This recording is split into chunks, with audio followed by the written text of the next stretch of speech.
Kayo po ba ay laging talo sa inyo po mga tinatayaan? Asya mga bossing, ako po ay may tuturo sa inyo.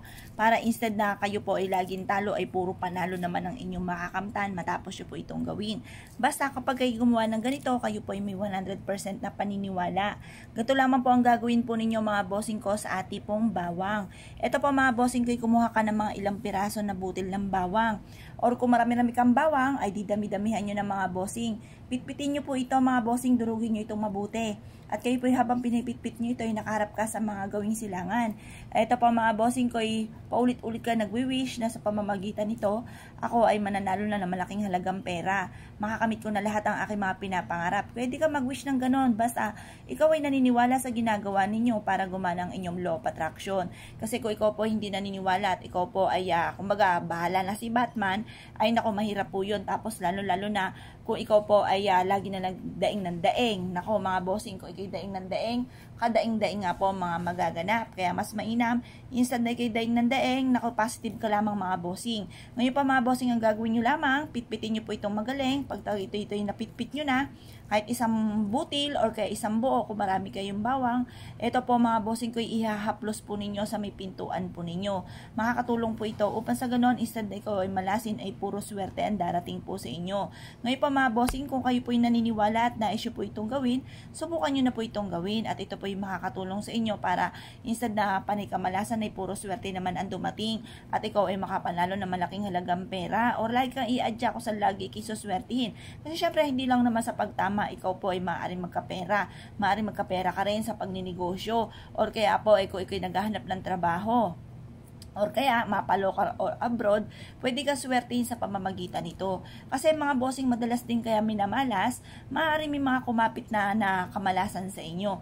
Or habang kayo naglalakad ay may sumunod na kamalasan. Ayan po yung mga tipo na parang kahit anong gawin ninyong kayod ay parang sa wala't wala. At parang kahit ang tagal-tagal nyo naghahanap ng trabaho, hindi ka matanggap-tanggap, maaari may kumapit ko ng kamalasan sa inyo. Kaya tanggalin nyo ang mga kamalasan mga bossing. Simple at napaka-epektibo itong mga pamamaraan. Ito po yung paborito ko rin mga bossing ko ng pampaswerte. Marami na rin po nung pinatututo sa akin mga bossing at iba't ibang mga ginagawa ko sa kanyang pampaswerte at talaga naman tunay na napakaswerte. At kung kayo po ay mananaya at nais po na magwagi na limpak-limpak na salapi, huwag ka na mag-alinlangan pa, gawin niyo po ito sa bawang. Simple at napaka-epektibo. Pero mga bossing, mapaalala ko lamang kung ikay gagawa ng pampaswerte na may kaugnayan sa bawang or bawang ang gagamitin yung pampaswerte, kapag po ito'y natuyo na, itapon nyo na mga bossing. Kasi kapag ito'y natuyo na at ginagamit nyo pa rin, effect na po yan. Dahil maaaring marami na siyang mga nahigop na negatibong espiritu.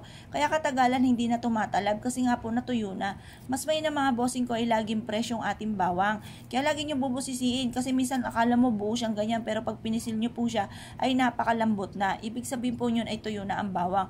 Maaaring marami na siya nahigop na negatibo kaya effect na po siya. Kaya kailangan laging fresh ang ating pong bawang. Ito po ipisil-pisilin nyo at kailangan lagi siyang fresh. Kung kayo po mga bossing ko ay nais na gumawa ng ganito, gumawa na po kayo ng ganito. Ang pinaka-epektibong pamamaraan sa paggawa ng mga pampaswerte ay tuwing umaga lamang. Mga 6:30 or alas 7, sa umaga kasi nagbibigay ito ng positibong enerhiya. Pag naman po sa gabi, bago ka matulog, mag-wish ka muna at isiksik nyo po ito sa ilalim ng inyong pong unan. Bago ka matulog ay mainam na meron ka rin ganito sa ilalim ng inyong unan. Maswerte po ito mga bossing ko sa buhay. Kaya kung kayo po naniniwala at nais po itong gawin, subukan nyo na po ito mga bossing at maging positive ka lamang para mas maging magaan ang daloy na swerte. Kaya kung kayo pinaniwala mga bossing, asya mga bossing ko, good luck po sa inyo po lahat.